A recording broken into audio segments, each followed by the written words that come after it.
The Charlotte Ledger Podcast is a member of the Queen City Podcast Network. This episode of the Charlotte Ledger Podcast is presented by PBS Charlotte's Unspun program, helping you learn what politicians are thinking but not saying. Hosted by former Governor Pat McCrory. Hi, I'm Lindsay Banks with the Charlotte Ledger, and you're listening to the Charlotte Ledger Podcast. For more information on the Charlotte Ledger, please visit thecharlotteledger.com. On today's episode, we're joined by Alejandro Cerrudo, the artistic director of Charlotte Ballet.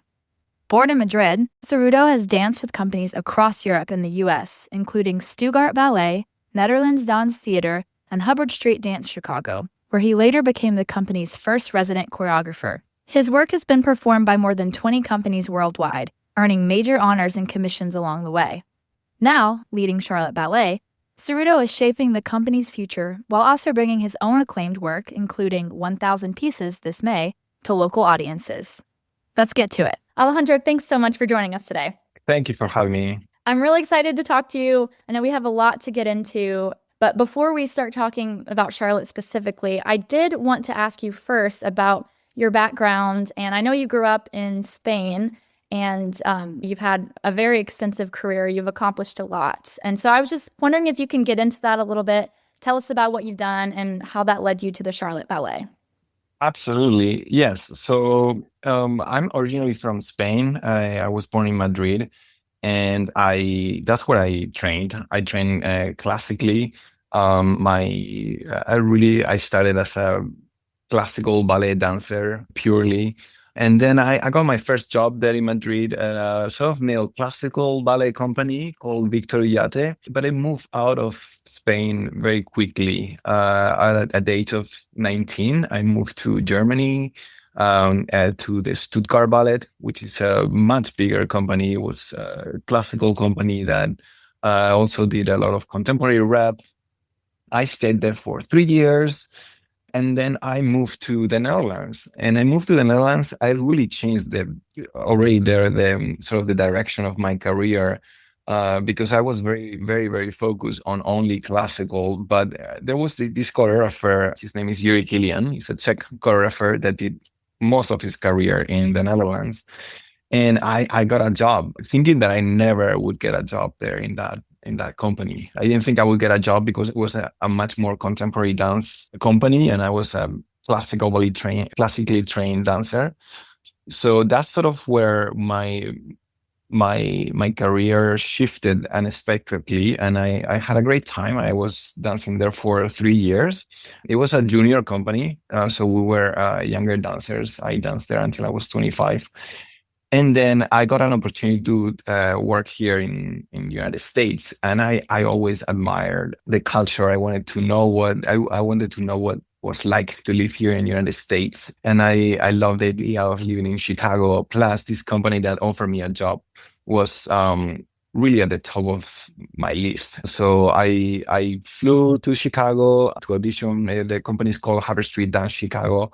And I got a job, and I did most of my career there. I lived in Chicago for 17 years. I was with the company for maybe 14 of those 17. But I developed my career there not only as a dancer, but as a choreographer. So I was given one of my first opportunities there. And at that time, the company was touring all over the world, and they were presenting my work. So I was dancing among the dancers, and also the company was performing my work. So I had sort of like the best business card per se, because everybody could see this great company that was presenting my work. So from that on, my fame maybe sounds too big, but people started hearing my name here in the United States, and other companies got interested in my work. And then later on, I became the resident choreographer for Hubbard Street Dance Chicago. And then afterwards, when that sort of chapter of my life came to an end, I started collaborating much more closely with another company in Seattle, Pacific Northwest Ballet, and became the resident choreographer as well. And that was a great experience too. Much bigger company, more classical, but doing really beautiful, exciting contemporary work. and I had a great time. And then moving on, I also wanted to create my own project. So I started creating my own production from scratch. I did all the fundraising, all the contracts. I secured residencies where we could rehearse and create the work. So I was sort of the executive director and the artistic director of my own project in which I choreographed. So I did it all myself. Of course, I also hired people that helped me with that. But that gave me a lot of knowledge on how to run a project and how to hire people and how to go about talking to presenters and theaters and connecting with dancers for auditions. So I feel that was a great preparation for what was coming after in my life, which was this beautiful chapter that I'm experiencing now in Charlotte. I saw that there was an opening for the artistic director of Charlotte Ballet, and I applied. Also thinking that I would, I didn't perhaps have enough experience, or I don't know that, it's so difficult to be that one person, right? That after a search, they're gonna choose but anyway, I took my chances, and I was so lucky to land here, and I feel like the luckiest artistic director on earth, because I feel that I have almost everything that an artistic director could ask for.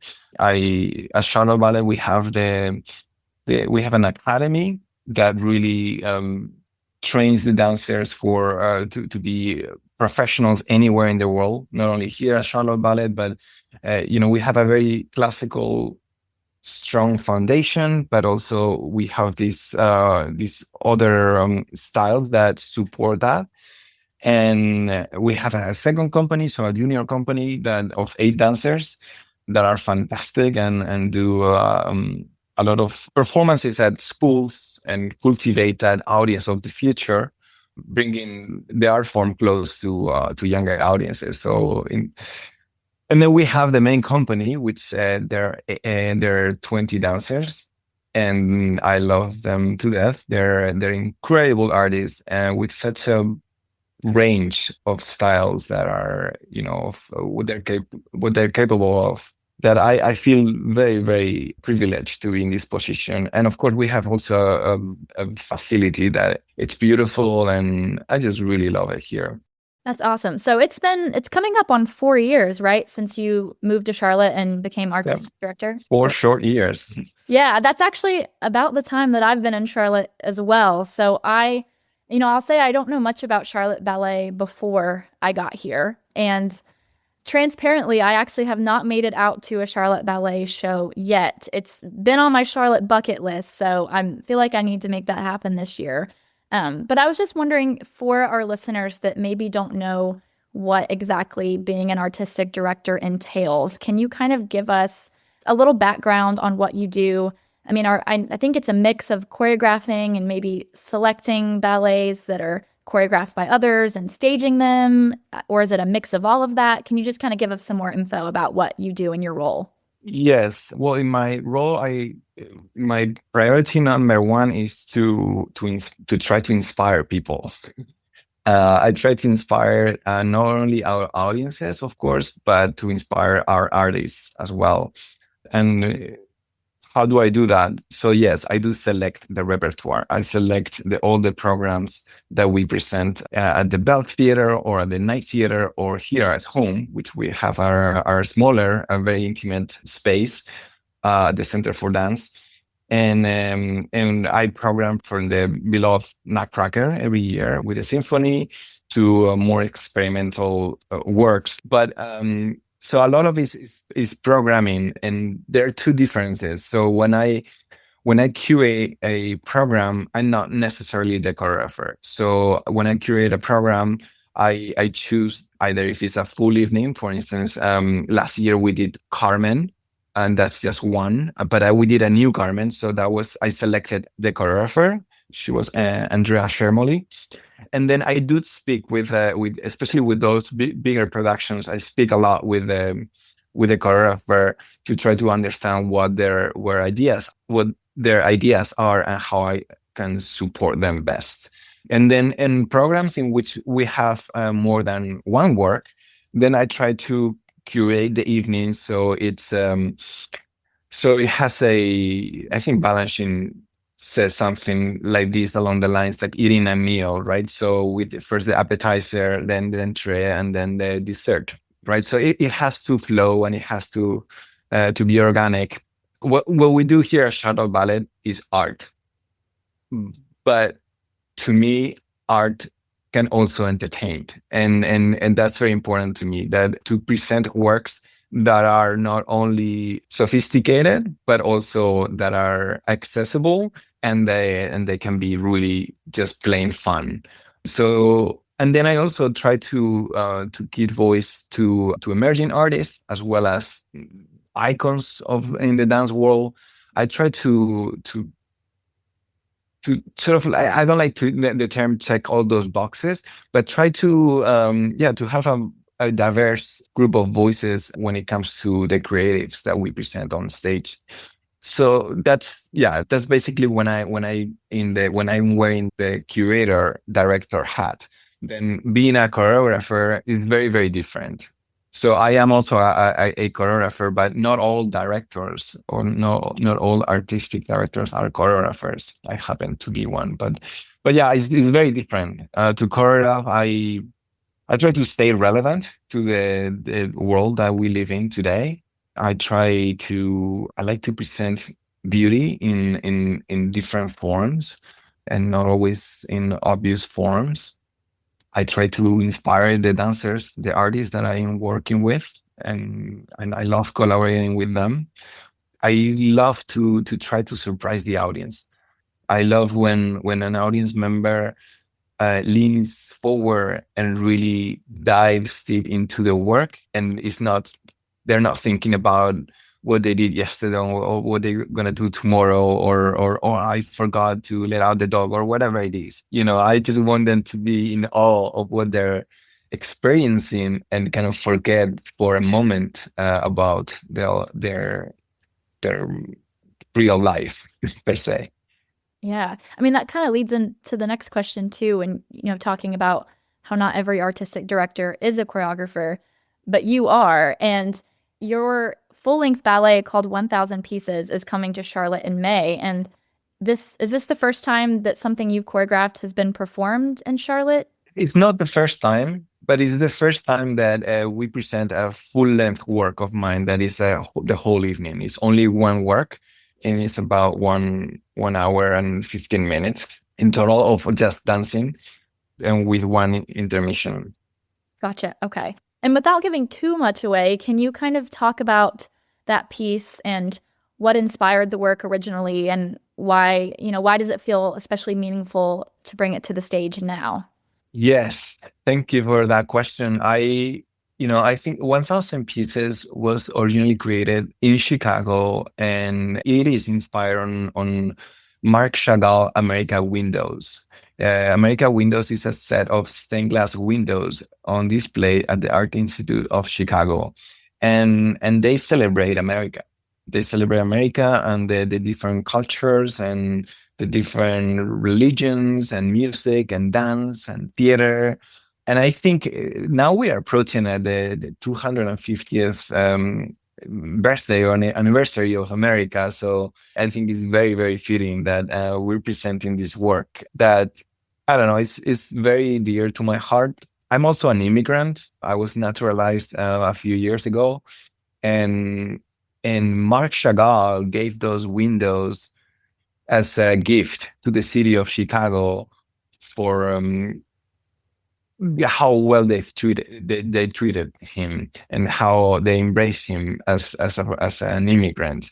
So I mean, I'm not comparing myself to Marc Chagall by any means, of course, but in a sense of this great country that is I feel is a melting pot of different cultures and people with dreams, and really creating a unique identity through all those different voices. I I don't know. I've been here for many years now, and I felt quite welcome everywhere. I mean, I have to say, I feel lucky enough that I felt welcome everywhere I've been, not only here in the United States, but also when I lived in Germany as a young man, and then in the Netherlands. So I've always been very, very grateful of people from other countries that treat immigrants the way I've been treated. So yeah, that is some, it's just a thought that I really carry with me, and I know that in a way I am privileged.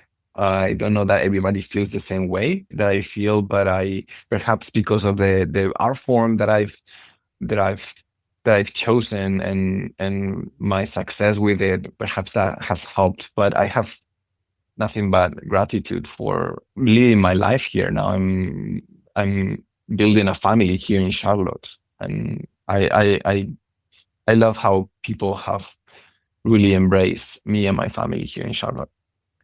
Yeah, I think the more that Charlotte grows, the more diverse it becomes. And I think it's really beautiful to see. And it sounds like this ballet represents a message that's really relevant to what's going on in the country and across the world. But Yes. it's not, you choreographed it a while ago, right? It's not, or is this a recent piece that you made? No, it was made in 2012. That's Okay, correct. okay, gotcha. Then it'll be in Charlotte, May 7th through the 10th. Is that correct? That is correct, at the Night Theater. Okay. And we will be performing this alongside with Charlotte Symphony Orchestra. Okay, awesome. I need to put that on my calendar as well Yes. to go see that. Also something to note about this work is the score is by Philip Glass, and Philip Glass, it's I think it's a composer that is not celebrated enough. It's an American composer. Also, I chose Philip Glass with intention because he is American, and to me, he is one of the greatest voices of our generation, and he's still alive. Often we celebrate artists once they've passed. So it is important to me that also to see that we celebrate artists and great artists while they're still creating. We'll be right back to the conversation, but first, this episode of the Charlotte Ledger podcast is presented by PBS Charlotte's Unspun program, discussing what politicians are thinking but not saying.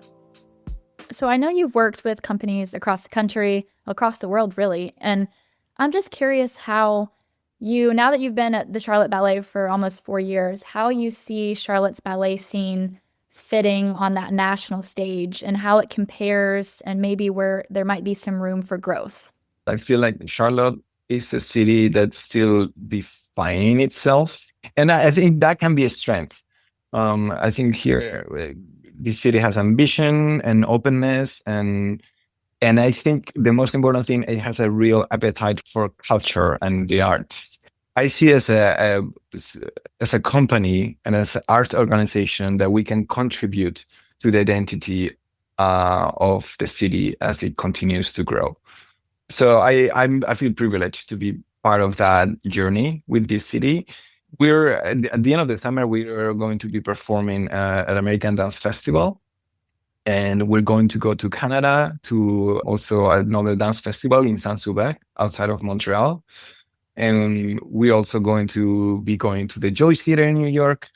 So we're making these really important tours. And I feel that the Charlotte Ballet is really growing in reputation among the national stage, and even starting to really make a name internationally. So I feel very proud of the work that we're doing, and the demand that we're seeing for the company to come outside of Charlotte. Are there any specifics, or for someone who maybe has never seen a Charlotte Ballet performance, what makes the Charlotte Ballet show distinct from what they might see in New York or Chicago? The range in which we perform on stage. So you can come to see the Nutcracker in December, and you will see the highest quality. And then you come to the Center for Dance and see these two works. One is called On Three, and the other one is called Camouillotte, and they're completely opposites to the Nutcracker. And you will have another great experience, but the demand of the works are so different. You cannot see dancers like the ones we have here any other place. Yeah, I think really also, I mean, not only that, I think that the choreographers that we're bringing here, we recently named the first resident choreographer since I've been here to Celi November, and his name is internationally recognized. He just this past fall created a new work for Paris Opera Ballet and has won the prestigious award Benoit de la Danse, which is kind of like the Oscars in dance.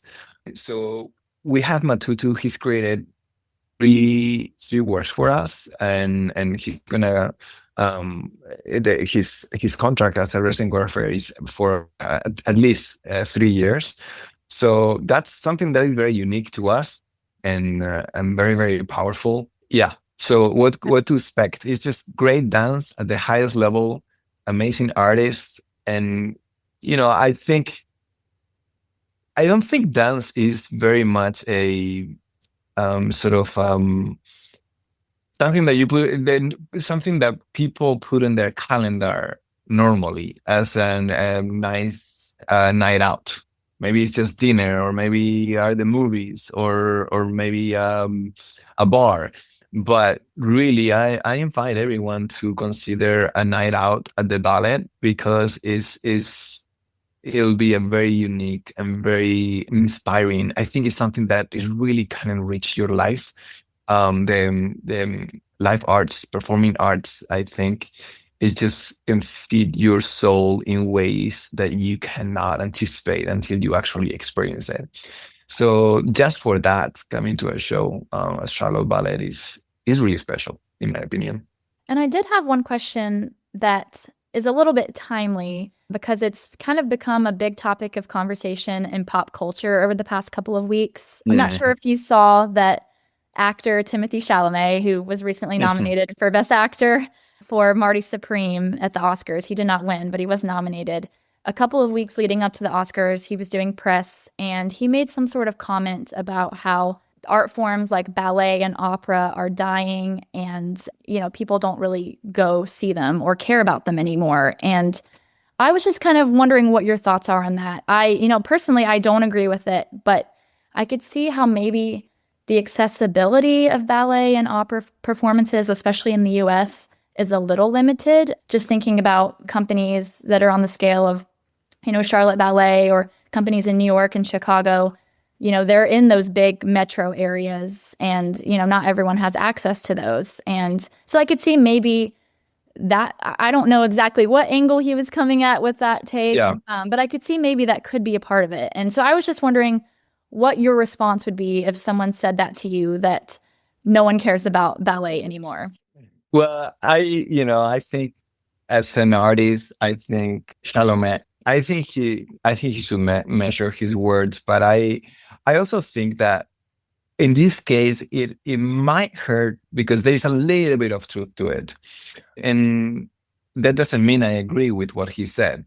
But in reference to your comment just now, is that there's this perception of something that is not approachable to everybody. That ballet is not, it's sort of elitist, and that is precisely what we're trying to break here at Charlotte Ballet, because it is really not bad, but it's a preconceived idea of what this art form is, perhaps based on what it was many years ago. But it has the dance scene has evolved so much, and I think my role as an artistic director is definitely not to abandon tradition, but to make it breathe in today's world. And I feel that Charlotte Ballet is a moment of transformation, and it's very fitting to those words of Chalamet that no one cares. Yes, a lot of people care, and we see it every day here at Charlotte Ballet, and the many beautiful people that support us and that come to see our shows.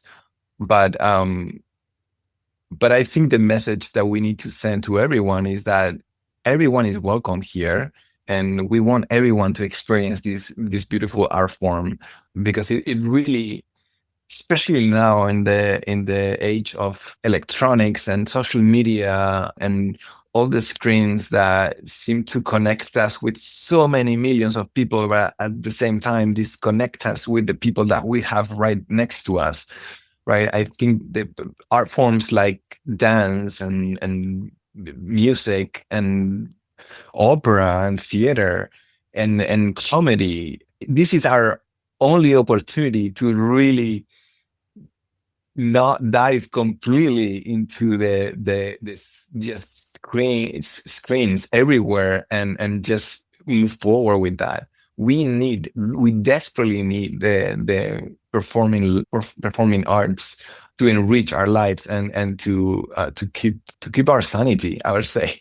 To keep our sanity. I saw a response to his comments. Someone said that, well, yeah, ballet is more expensive than going to the movies.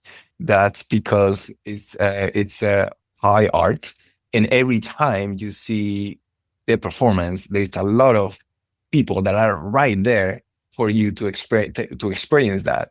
And I want to say something here to see Charlotte Ballet. Please come as you are. You can dress fancy or you can dress comfortably, whatever, or both. But we don't, you can do whatever you want. But many people choose to dress up. And he said, well, no one would dress up to see Wonka. And that is true. I think seeing a live performance, it has another level of, I don't know, I also don't want to put down films. I mean, I've been inspired by films all my career.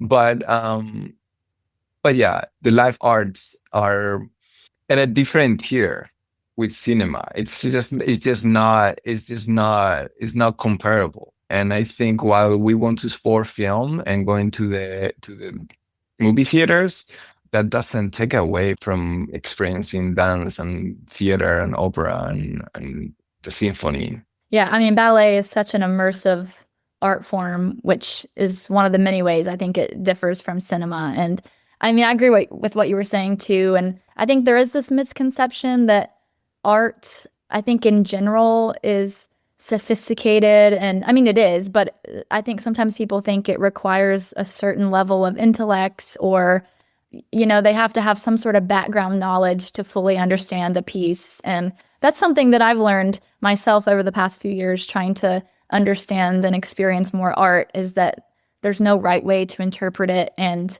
people are going to take different things from the same work of art, and that's kind of the beauty of it. And not that film isn't the same way, but you see a movie and you can rewatch it a bunch of times and it's going to be the exact same, and you may notice different things. But I think with art forms like ballet and even going to an art museum, every time you go, it's a little bit different of an experience every time. It's Yes. kind of a living art form, I guess, is the way to characterize that. I just want to make another point that you just said very well, and I think sometimes that's the barrier on going to the ballet, and is that really you don't need to understand ballet to feel something here. If you live moved or curious or surprised, we've done our job, right? And that's the same way that when we listen to beautiful pieces of music and at home or while driving, you don't try to understand it. You just let it happen to you, right? And enjoy it. And